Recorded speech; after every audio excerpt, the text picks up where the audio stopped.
डीजीएनआर news में आप सभी का बहुत बहुत स्वागत है। मैं हूं अभिषेक मिश्रा।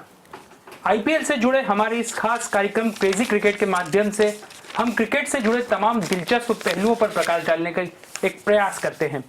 और आज आईपीएल के 13वें सीजन में जो मुकाबला होने वाला है वो बहुत ही खास है, क्योंकि आज विराट ब्रिगेड भिड़ेगी केएल राहुल की टीम से। यानी बेंगलुरु का मुकाबला आज किंग्स 11 पंजाब के साथ खेला जाएगा। ये मुकाबला हो, लेकिन उससे पहले क्रिकेट जगत से जुड़ी एक बड़ी दुख भरी खबर हमारे बीच सामने आई है। वो ये कि पूर्व ऑस्ट्रेलियाई खिलाड़ी और महान क्रिकेटर डीन जॉन्स का आज मुंबई में निधन हो गया। वो 59 वर्ष के थे और लंबे समय से क्रिकेट से जुड़े रहे। उनकी सबसे बड़ी विशेषता ये रही कि नई प्रतिभाओं को आगे लाना और उनमें निखार के साथ उन्हें क्रिकेट से जोड़ना उनकी रुचि का विषय रहा है। खास बात यह है कि अपने समकालीन क्रिकेटरों के साथ में उनका अगर औसत देखा जाए तो उस दौर के लिहाज से हम समझ सकते हैं कि वो कितने महान खिलाड़ी थे। ऑस्ट्रेलिया की तरफ से 52 टेस्ट उन्होंने खेले और 164 वनडे मैचेस उन्होंने खेले हैं। वनडे की बात की जाए तो 45 का उनका औसत था, जबकि टेस्ट क्रिकेट में 47 के औसत से उन्होंने अपनी टीम के लिए खास मुकाम हासिल किया। डीजीएनआर ग्रुप की तरफ से हम इस महान क्रिकेटर के प्रति श्रद्धा सुमन अर्पित करते हैं। हमारे साथ इस वक्त हमारे स्टूडियो में मौजूद है हमारे एक्सपर्ट देवाशीष नीलोसी जी और सुखदेव सिंह गुम्मन जी। सर, पहले तो एक ऐसी निराशाजनक खबर हमारे बीच सामने आई है, क्योंकि आईपीएल के सत्र से वो जुड़े हुए थे, कमेंटेटर थे, स्टार स्पोर्ट के साथ करार था। आज मुंबई में उन्होंने अंतिम सांस ली है। क्या कहना चाहेंगे आप डीन जॉन्स के लिए? क्रिकेटिंग बोर्ड के लिए बहुत ही दुखद घटना है कि एक अपने समय का महान बल्लेबाज, उनका बैटिंग स्टाइल इतना खतरनाक था, इतना बढ़िया था, बाहर निकले तो लंबे लंबे छक्के मारना, अपने आप में एक बहुत ही अट्रैक्टिव बैट्समैन उस समय के थे। देखने में लंबा, खूबसूरत, गोरा, स्मार्ट लड़का, क्रिकेट खेलना। और अपने समय में उस समय वो इतने अट्रैक्टिव थे कि उनके आसपास नहीं थे ऑस्ट्रेलियन क्रिकेटर जो बाकी थे, वो इतने अट्रैक्टिव बैटिंग नहीं करते थे। और उसके बिना बाद में भी वो इतने सारे क्रिकेट के साथ जुड़े रहे और अभी उनका करियर जो है as a commentator Star Sports के साथ जुड़कर आईपीएल के मैचेस की या जितने भी क्रिकेट कवर स्टार स्पोर्ट्स करता है वो एज ए कमेंटेटर जुड़े हुए थे। पिछले मैचेस में भी मैंने उनको कमेंट्री करते हुए देखा। तो ये बहुत बड़ा लॉस है। मैं डीजीएनआर ग्रुप की तरफ से उनको श्रद्धा सुमन भेंट करता हूँ और उम्मीद करता हूँ कि ईश्वर उनकी आत्मा को जहाँ पे भी रखेंगे अपने श्री चरणों में निवास देंगे। ये क्षति पूर्ति नहीं हो सकती है, but life is to go on, move on. Cricket है, आज अगले मैचेस हैं, तो हम उसके ऊपर चर्चा करें। देवाशीष सर, एक उस दौर में जब क्रिकेट बहुत टफ माना जाता था, तब 45 का वनडे में औसत, टेस्ट में 47 का क्रिकेट, ऐसे महान खिलाड़ी के लिए आप किस तरह से अपने शाब्दिक श्रद्धा सुमन अर्पित करेंगे? जैसे सुखदेव भाई ने भी बताया और आपने भी स्टैटिस्टिक्स बताए हैं, निश्चित तौर पे ये एक बहुत बड़ी क्षति है। हम चेन्नई का एक टेस्ट याद करते हैं जिसमें वो वॉमिट कर रहे थे, डिहाइड्रेशन, और उसके बाद उन्होंने 200-250 रन बनाए थे और उसके बाद इंडिया को मैच हराया था, सिंगल हैंडेडली उन्होंने हराया था। और वो ऐसे क्रिकेटर थे जिन्होंने स्विच ओवर भी इमीडिएट क्रिकेट छोड़ा और कमेंट्री के लिए, और एक नई इक्वेशन वाली चीज़ कमेंट्री में वो लेके आए थे। ब्लैक बोर्ड पे वो साइंटिफिक उससे समझाते थे, तो प्रोफेसर डीनो उनका नाम पड़ गया था। तो ये वो खिलाड़ी हैं जो क्रिकेट को जब तक खेलते रहे तब तक भी लाइवली बनाए रखा और क्रिकेट छोड़ने के बाद भी अपना योगदान कमेंट्री में भी करते रहे और नए नए इनोवेशन लेके आए। तो एक बहुत बड़ा उस समय, आज का क्रिकेट थोड़ा सा अलग है, लेकिन उस समय के क्रिकेट में दोनों ही वनडे और टेस्ट मैच उस एवरेज को मेंटेन करना, और 52 टेस्ट खेलना कोई आसान नहीं होता। 150 वनडे खेलना बहुत मुश्किल होता है। और ऐसे समय निश्चित तौर पे हम प्रोफेसर डीनो को हमेशा याद रखेंगे, और इंडिया से तो उनका खास ताल्लुक रहा है। मैं समझता हूँ कि 6-8 महीने वो इंडिया में ही रहने लग गए थे। तो निश्चित तौर पे एक, जैसे सुखदेव भाई ने बोला कि ये क्षति है जो पूर्ति नहीं की जा सकती, लेकिन लाइफ है, चलना ही ज़िंदगी का नाम है। तो ये चलता रहेगा और हम हमेशा प्रोफेसर डिनो को याद करते हैं। इसके साथ साथ अभिषेक जी एक चीज़ और जो मैंने उनके बारे में देखी, वो बहुत लाइव क्रिकेटिंग कमेंट्री करते थे। अनकन्वेंशनल स्टाइल था उनका। मतलब नॉर्मली क्या होता है कि वो क्रिकेट में उतनी सी आदमी बात करता है कि मौसम कैसा है, बॉल कैसी है, फील्डर कहाँ पर हैं, बैट्समैन ने कैसा स्ट्रोक खेला, तो वो बीच बीच में इतना हिलेरियस बातें करते थे कि हंसना खेलना, एक लाइव माहौल बनाकर रखते थे। और एनालिटिकल मैच, क्योंकि वो खुद क्रिकेटर थे, इंटरनेशनल क्रिकेटर थे, और उनका जो मैच के बारे में जो एनालिसिस था वो इतना प्रैक्टिकल हुआ करता था कि आप सारी चीज़ें समझते हैं, उस सिचुएशन से खेले हुए हैं, आप उन्हीं सब चीज़ों से ग्रेजुएट होकर आए हैं, और उसके बारे में आपको बोलना तो मच ईजी होता है। बल्कि जो नॉन प्लेइंग कमेंटेटर्स होते हैं वो सिर्फ एक थ्योरेटिकल नॉलेज के ऊपर बात करते हैं। वहाँ तो हर चीज़ पे, हर बॉल पे, हर चीज़ पे, हर कंडीशन पे, सिचुएशन पे जो आदमी वहाँ से निकला है, जब वो आपको बोलता है तो उसकी वैल्यू एक बहुत खास होती है सुनने वालों के लिए, देखने वालों के लिए, क्रिकेट फॉलो करने के लिए। हम उसको मिस करने वाले इस पर्टिकुलर एंगल पे भी जाकर। तो डीन जॉन्स सर, जिस तरह से हमारे एक्सपर्ट्स ने बताया कि उनके जीवन से जुड़े जो रोचक किस्से आज इतिहास बन चुके हैं, तो क्रिकेट जगत में उनकी जो क्षति हुई है संभवतः उसे कोई पूरी नहीं कर पाएगा। तो एक बार फिर से हम सभी उन्हें श्रद्धांजलि अर्पित करते हैं। और अब शो को आगे बढ़ाते हैं आज के इस अहम मुकाबले के लिए, क्योंकि आज पंजाब बनाम बेंगलुरु का खास मुकाबला है। पंजाब के सामने एक सबसे बड़ी चुनौती ये है कि पिछले मुकाबले में जिस तरह से सुपर ओवर में एक निराशाजनक पराजय का सामना करना पड़ा, और उस दौर में जिस तरह से मुकाबले में अंपायर का एक विवादास्पद फैसला आया, तो इन सभी दुखद घटनाओं को भूलकर पंजाब जीत का क्रम यहां से शुरुआत करने के लिए मैदान में उतरेगी। तो दूसरी तरफ विराट कोहली की टीम आत्मविश्वास से लबरेज है। पिछले मुकाबले में सनराइजर्स हैदराबाद के खिलाफ एक शानदार जीत के साथ विराट कोहली की टीम ने टूर्नामेंट में अपना आगाज किया है। सर, किसे मजबूत मान रहे हैं आज आप मुकाबले में? दोनों टीम बहुत अच्छी हैं, दोनों का बैटिंग बढ़िया है। इधर आप देखिए तो कैसा कॉम्बिनेशन है, विराट कोहली है, एबी डिविलियर है, एक नया सितारा है, एक नया बच्चा है जिसको हमने देखा इतना एलिगेंट, लंबा लेफ्ट हैंडर, वो खेलते हुए लगता है कि पडिक्कल की क्या है। एक आपको कोई भी किसी को देख के लग जाता है कि इस बच्चे का वाकई में बहुत अच्छा कैरियर है।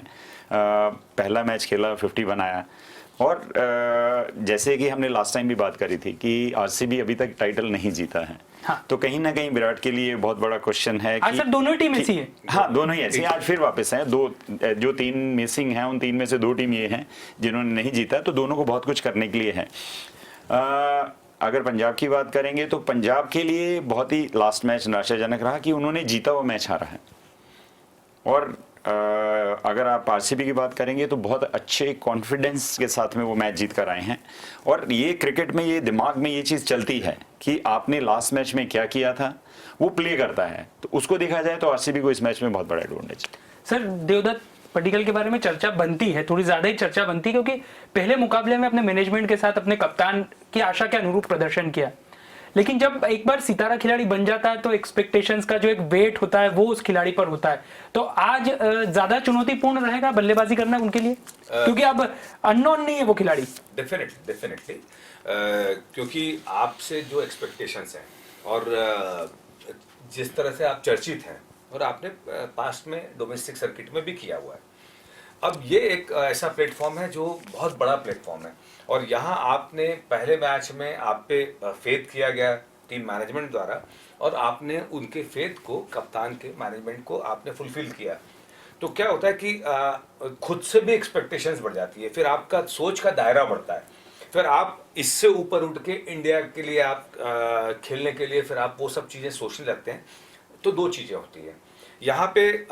अगर आपने, जैसे हमने पहले भी, हेड स्टिल वाली पोजीशन है कि अगर आपने संयमित रहे और आपने उस दिशा में आप अग्रसर हो गए, मेहनत बढ़ा दी आपने, आपका थॉट प्रोसेस पॉजिटिव हो गया और आपने बहुत अलग तरीके से चीज़ों को लिया, तो आपके लिए एक बहुत बड़ा जो आपका ड्रीम है वो फुलफिल होता है।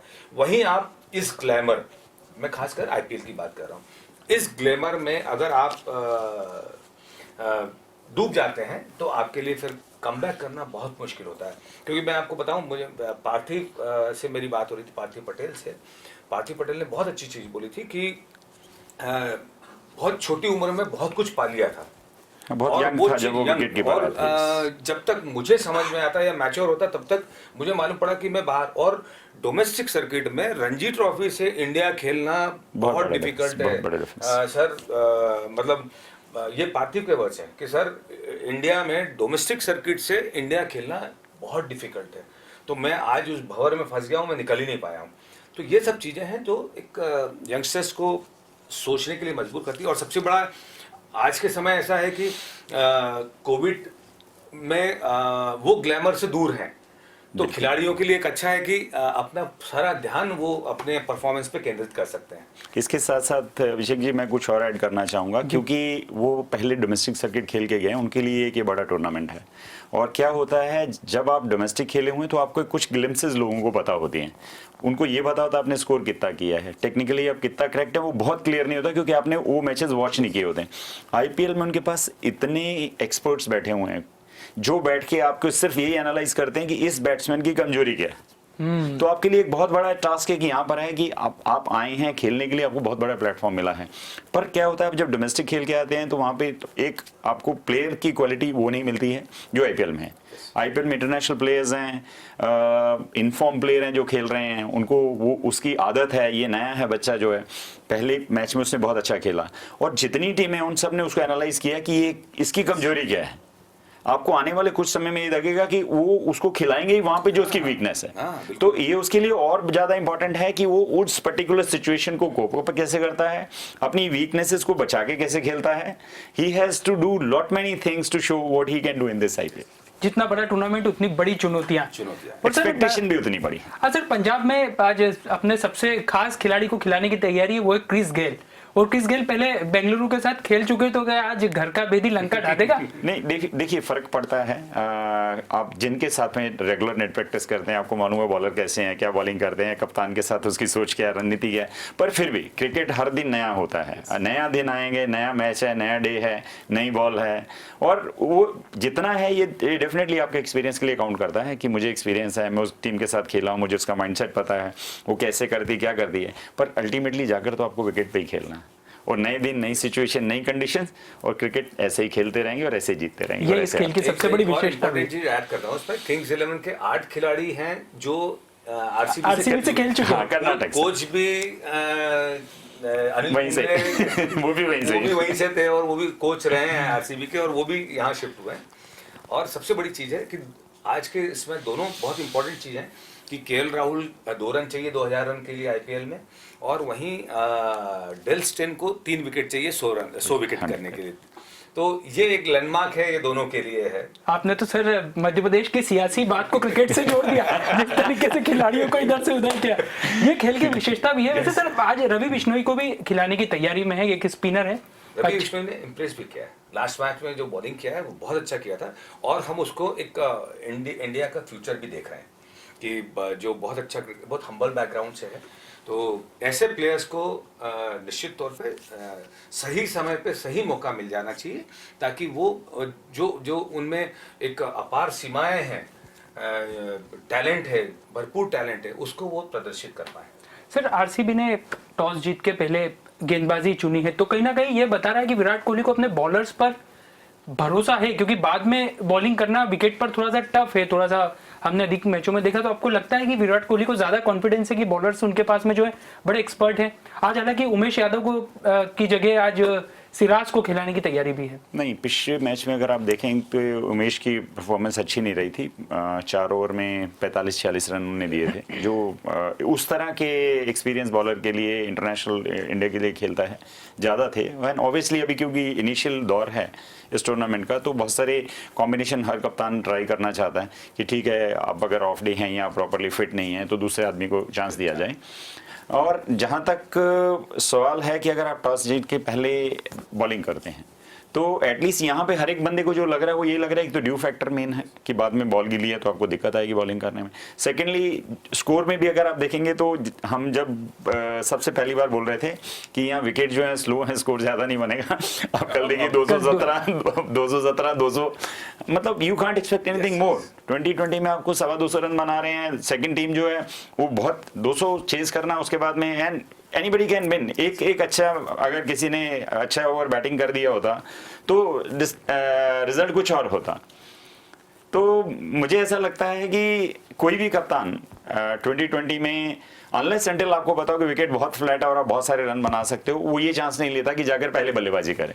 तो वो सामने वाले को बोलता है कि भाई तुम पहले सेट करो फिर मैं चेज करूंगा। एक टारगेट का सेट भी माइंड हो जाता है, उसका एक फर्क पड़ता है।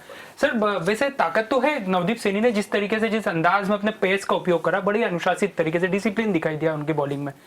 प्लस सबसे बड़ा फैक्टर क्योंकि स्पिनर वहां पर काम कर रहे हैं यजुवेंद्र चहल, और जिस तरीके से उन्होंने एक बोल्ड किया था सर, वो बॉल तो एक ड्रीम बॉल होता है किसी भी बॉलर के लिए। और देखिए सबसे बड़ी चीज है कि हम जो बात कर रहे थे कि किंग्स 11 का मिडिल ऑर्डर एक बहुत बड़ा फैक्टर है, जो पूरन दोनों 2 चांस मिले पहले ही मैच में, उसमें नहीं कर पाए। फिर करण नायर नहीं कर पाए, तो मैक्सवेल से उम्मीदें थी, लेकिन तो क्या होता है कि एक एडिशनल प्रेशर जरूर किंग्स 11 पे है कि इनका जो मिडिल ऑर्डर है, और वहीं पे नवदीप सैनी ने बहुत इम्प्रेस किया। चहल आपके पास एक्स्ट्रॉर्डनरी बॉलर हैं, तो यहाँ पे एक एडवांटेज, और आप देखेंगे तो पिछले 5 मैच में से 4 आरसीबी जीता है और 1 किंग्स 11 जीता है, वो एक एडिशनल एडवांटेज है। तो मुझे लगता है कि किंग्स 11 को अगर मैच जीतना है तो मिडिल ऑर्डर को यहाँ पे आज प्रूव करना, परफॉर्म करना होगा। उसके साथ साथ आरसीबी में अगर आप देखें तो डेल स्टेन है, ऑल्दो वो पिछली बार नहीं इतना कुछ अच्छा कर पाया, बट उसका एक्सपीरियंस देखा जाए, डेथ ओवर बॉलिंग का देखा जाए, तो एक बहुत बड़ा एडवांटेज है किसी भी कैप्टन के लिए उस तरह का बॉलर अपने आर्मरी में होना। सर इस मैच में वैसे एक अच्छा मुकाबला बल्ले और गेंद के बीच देखने को मिल सकता है। मोहम्मद शामी और विराट कोहली आईपीएल में 5426 रन बना चुके हैं, एक माइलस्टोन स्थापित कर दिया उन्होंने। और दूसरी तरफ पिछले मुकाबले में हम देखें मोहम्मद शामी ने न सिर्फ 3 विकेट लिए बल्कि 15 बॉल डॉट भी की। बड़ा मायने रखता है सर आईपीएल जैसे 2020 टूर्नामेंट में 15 बॉल डॉट। मोहम्मद शामी अपने आप में बहुत अच्छा बॉलर है, अगर आप देखें वो नई बॉल से भी स्विंग करता है, और डेथ ओवर्स में तो he is being one of the outstanding bowlers for India. वो और बुमराह दोनों अगर देखा जाए तो it is hard to pick कि दोनों में से कौन अच्छा है, और अच्छा कंटेस्ट होगा। बट एडवांटेज ये है कि देखिए विराट कोहली, उसको नेट्स में मैच के साथ खेलना, उनको मालूम है कैसे खेलना है, क्या करना है, कैसे करना है, और इस लेवल पे दोनों खेल रहे हैं कि दोनों को पता है इसकी कमजोरी कौन सी है और इसकी स्ट्रेंथ क्या है। दिमाग पढ़ रखा है, बिल्कुल पढ़ रखा है अच्छे तरीके से, उनको एक एक चीज एक दूसरे के बारे में पता है। तो मुझे लगता है कि मामला बहुत रोचक होगा, मैच बहुत अच्छा होगा, और दर्शकों को एक बहुत अच्छा ट्रीट मिलना चाहिए as per the batting lineup जो दोनों टीम की है। और बॉलिंग में डेफिनेटली अगर बात करें तो मुझे ऐसा लगता है कि आरसीबी के पास में आज एज है edge compare to Kings 11 Punjab. Sir KL Rahul, उनके लिए एक बड़ा अच्छा ये मुकाबला इसलिए होगा कि सामने विराट कोहली की टीम है और विराट कोहली को कप्तानी करते हुए देखेंगे। कितना सीख सकता है खिलाड़ी, क्योंकि भविष्य के तौर पर श्रेयस अय्यर और केएल राहुल को भारतीय टीम के कप्तान के तौर पर देखा जाता है। नहीं, बहुत देखिए क्या होता है यंगस्टर के लिए, हालांकि वो यंगस्टर मतलब टाइम हो गया उनको, बट फिर भी विराट को देख के तो बहुत लोग सीख सकते हैं। और निश्चित तौर पे ये जो ये ऐसे प्लेयर्स हैं जो आज अपनी जगह को कॉन्क्रीट करने में लगे हुए हैं, तो उन लोगों के लिए तो बहुत कुछ है सीखने के लिए कि आपने विराट एक ही फॉर्मेट में नहीं, विराट हर फॉर्मेट में अपना माइलस्टोन गाड़ चुके हैं। तो वो चीज़ है कि अच्छा फिटनेस लेवल, हमने कल ही उसमें देखा, एक यूट्यूब पे किसी ने एक वो डाला था जिसमें मैच जीतने के बाद जैसे अंदर गए और विराट ने वो टी शर्ट निकाली है, तो आप उसकी जो फिटनेस पे वर्क कितना करता है वो आप उसकी फिटनेस, उसकी बॉडी से देख सकते थे कि उसने कितना वर्क किया हुआ है अपनी बॉडी पे। तो वो भी है देवाशीष जी। इसके साथ साथ में मैं आपको भी सब दर्शकों को बताना चाहूँगा कि विराट का इंटरव्यू था जो बीच में, उसने बताया था कि वो पहले जब क्रिकेट जब वो सीख रहा था या खेल रहा था, रणजी खेल रहा था, उस समय उसका वेट ज़्यादा था, तो वो फिजिकली फिट नहीं था, तो उसको कुछ स्ट्रोक खेलने में या मैच में प्रॉब्लम आती थी। तो तब उसने रियलाइज किया कि नहीं I have to reduce the weight. उसने ड्रास्टिकली अपना वेट रिड्यूस किया हो, तब से लेके यू कैन सी नाउ। आपने ये बात छेड़ी है तो मैं बहुत अच्छा एक शेयर करता हूँ। राजकुमार शर्मा जो विराट के कोच है, वो मेरे बहुत अच्छे क्लोज फ्रेंड हैं, बहुत क्लोज फ्रेंड हैं, हम लोग साथ के ही हैं, कोचिंग में भी और क्रिकेट भी साथ खेले। तो राजकुमार से जब हम बात करते हैं, एनसीए में हम लोग एक कैंप में थे, तो मैंने उनसे वही पूछा कि ये जो चेंज है ये क्या कारण है राजू।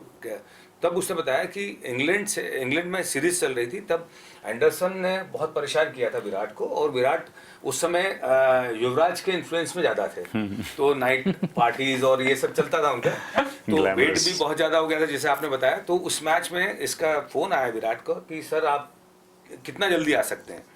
तो राजकुमार ने बोला कि मुझे बस वीज़ा के लिए मैं कल ही अप्लाई करता हूँ और जितना जल्दी होगा I will be there. Visa में कुछ देर हुई और इतने में फिर 2 दिन बाद विराट का फ़ोन आया। तब बोले सर नहीं आ रहे हैं तो कोई दिक्कत नहीं हुआ तो I will manage my self. तो राजू ने बोला कि मैं भी चाहता हूँ कि आप मैनेज करो, बट ये कोशिश करना कि युवराज से थोड़ा सा दूर रह के आप सचिन पाजी से या लक्ष्मण है, राहुल है, वीरू है, इनसे थोड़ा सा आप बातें करना और समझना चीज़ों को। तो उसने फिर पूछा कि क्या हुआ सर? बोले मुझे नींद से मैं उठ गया और मुझे लगा कि अब नाउ और नेवर, कि बोले अगर मैं मेरे फुटवर्क नहीं है, मेरे पैर नहीं चल रहे, मैं रन नहीं बना पा रहा हूँ, तो अगर यही स्थिति रही तो मैं इंडिया से बाहर हो जाऊंगा। उस दिन के बाद से फिर उसने चीज़ों को एकदम ट्रिमेंडस चेंज, टर्न अराउंड जो लाइफ में हुआ है वो आप देखिए, उससे ज़्यादा उसने पूरा इंडियन क्रिकेट में फिटनेस का लेवल ही चेंज कर दिया। बिल्कुल कर दिया, इसमें तो कोई शक नहीं। आप सरफराज को देखिए, आप बहुत टैलेंटेड बैट्समैन, मुंबई से एकदम से नाम उभरा था। विराट ने उसको आरसीबी में इसीलिए नहीं खिलाया कि ही वाज नॉट फिट, तो उसको ये बोल के बाहर किया कि मैं नहीं खिलाऊं तो कितना भी टैलेंटेड है, लेकिन जो फिटनेस के नॉर्म्स हैं अगर उसको फुलफिल नहीं कर पाओगे तो you will not be part of the side. ये बहुत बड़ी चीज है। आज सर आप दोनों में से किसको कौन कौन सी टीमें पसंद है? इंडियन कैप्टन आरसीबी, निश्चित तौर पे आरसीबी, लेकिन यह है कि मैं चाहूंगा कि किंग्स 11 मिडिल ऑर्डर कुछ आज ऐसा करे जो मैच इंटरेस्टिंग हो जाए। और टैलेंट है, टीम बहुत अच्छी है और केएल राहुल ने बहुत अच्छे से हैंडल भी कर रहे हैं, कोच बहुत अच्छे हैं उनके। तो लेकिन आरसीबी से एक अलग सा विराट है, डिविलियर्स है, तो ये दो तीन प्लेयर्स ऐसे हैं, अटैचमेंट है तो उनसे ऐसा लगता है कि हाँ ये प्लेयर्स को देख के मजा आता है। नहीं, उनको खेलते देखना अच्छा लगता है। आप देखिए डिविलियर बैटिंग करने आता है तो ऐसा लगता ही नहीं है कि कन्वेंशन स्टाइल में बड़े कोई बल्लेबाज जा रहा है वो कैसे खेला, वो जैसे मारता है वो सिक्स मतलब वो इतना इजी खेलता दिखता है और हर एक आदमी को इंटरेस्ट उसकी उस प्लेयर को खेलते हुए देखने में। तो कहीं ना कहीं और स्टार स्टडेड टीम है, इसमें कोई शक ही नहीं। अच्छा, 13 एडिशन 13वां है और अभी तक जीत नहीं पाए, तो ये भी लगता है कि पर सर मैंने तो सोचा था कि मैं आप दोनों के साथ एक मैच खेलूंगा, आपने तो त्रिकोणीय स्पर्धा कर दी। उस मुकाबले में भी मेरे पास में राजस्थान आ गई थी, हालांकि वो जीत गई थी, और इस बार मेरे पास पंजाब आ गई है। सर आज के मुकाबले की तो आप लोगों ने बात की, कल भी एक बहुत अहम मुकाबला है जिसको लेकर सोशल मीडिया पे 2 दिन से बहस छिड़ी हुई है, वो है दिल्ली कैपिटल्स बनाम चेन्नई। माही के परफॉर्मेंस में हमने देखा कि अच्छे छक्के तो उन्होंने लगाए, लेकिन उनके फैंस और हिटर्स में एक कंपटीशन छिड़ी हुई है कि क्या अब धोनी अपना क्रम बदलेंगे। तो कल के मुकाबले के लिए अभी से मैं आपसे सवाल पूछना चाहूंगा कि आप लोगों की नजर में क्या जरूरत है कि धोनी अब अपना क्रम बदलें, और अगर बदलते तो मैच का नतीजा शायद बदलता। नहीं, देखिए मेरा ऐसा सोचना है कि वो उस समय की क्या रिक्वायरमेंट है, उस समय क्या सिचुएशन है, क्या स्थिति है, आपको कितने रन बनाने हैं, क्या यहाँ आपके पास उसका कोई दूसरा विकल्प है, वो ही उस समय काम आता है। उसको पहले से मेरे ख्याल से कोई कैप्टन ये डिसाइड करके नहीं जा सकता कि मैं मेरा बैटिंग ऑर्डर चेंज करूँगा। वो मुझे ऐसा लगता है कि समय जैसा होगा उस समय के हिसाब से वो अपने आप पिक करेगा। और धोनी तो वैसे भी आउट ऑफ द बोर्ड कुछ ना कुछ करता है। आप लास्ट मैच चेन्नई जीता है, उसमें देखिए कैसे उसने लास्ट मोमेंट के ऊपर चेंज किया, खुद नहीं गया, खुद को प्रमोट करने की वजह था यंगस्टर को भेजा, उसने जाके इतनी अच्छी बैटिंग करी, 17-18 रन 6 बॉल पे बना दिए, मैच आप अपने जीत गए। तो क्रिकेट में और जो कैप्टन्स हैं उनकी जो रणनीति दिमाग में चलती है वो कन्वेंशनल से हटके अलग चलते हैं, जो वो कुछ ना कुछ करते हैं। धोनी ने हमेशा बार बार यही प्रूव किया कि आप सारी चीज़ें छोड़ के अनकन्वेंशनल होकर करेंगे तो दूसरी टीम के लिए, देखिए हर कोई team plan A, plan B, plan C बना के चलती है। ये आएगा तो इसके लिए ये करूंगा, ये आएगा तो ये करूंगा, पर लास्ट में जब आप एक्सपेक्ट करते हैं कि धोनी ही आने वाला है और धोनी नहीं आता है, हाँ, तो एक अपने आप में वो आपका पूरी प्लानिंग जो है वो गड़बड़ा जाती है, डिस्टर्ब हो जाती है। फिर भी मैं चाहूंगा कि जिस तरह से धोनी ने परफॉर्म किया तो हमें ये नहीं लगा कि मतलब आउट ऑफ टच वाला कहीं कोई धोनी की बैटिंग में नहीं दिखा। तो मुझे लगता है कि जब भी ऐसी आवश्यकता पड़े तो धोनी को ऊपर आना चाहिए। गेम कंट्रोल बेहतर तरीके से आप बीच में रह के कर सकते हैं। यंगस्टर्स को आप जरूर चांस दे रहे हैं, ऊपर भेज रहे हैं, पर अगर आप पहले आते हो तो बाकी तो 2-3 यंगस्टर्स हैं उनको आप वहाँ खिला सकते हो। जैसे कल के मैच में भी हमने देखा, अगर थोड़ा सा उस समय स्कोप कम था, जो बाद में 4 छक्के मार के इंटरेस्टिंग बना दिया, अगर वो पहले थोड़ा सा और एक आधा बॉल पहले या एक विकेट तो फिर मैच शायद और क्लोज जा सकता था या कुछ नतीजा अलग भी हो सकता था। तो तमाम खास पहलुओं पर हमारे एक्सपर्ट ने यहाँ पर बताया है कि किस तरीके से आज के मुकाबले में क्या खास हो सकता है और किस तरह से विराट कोहली की टीम आज थोड़ी भारी दिखाई दे रही है पंजाब पर, लेकिन क्रिकेट में भविष्यवाणियों के साथ साथ मैदान पर जो परफॉर्मेंस है वो बड़ा मायने रखता है। तो इस दिलचस्प मुकाबले के लिए आप लोग तैयार हो जाए, क्योंकि अब से कुछ ही देर में ये खास मुकाबला शुरू होने वाला है। फिलहाल डिजियाना न्यूज के इस खास कार्यक्रम में इतना ही, लेकिन मैदान के साथ साथ खबरों का भी यहाँ पर सिलसिला लगातार जारी रहेगा। आप बने रहिएगा हमारे साथ। फिलहाल इजाजत दीजिए, नमस्कार।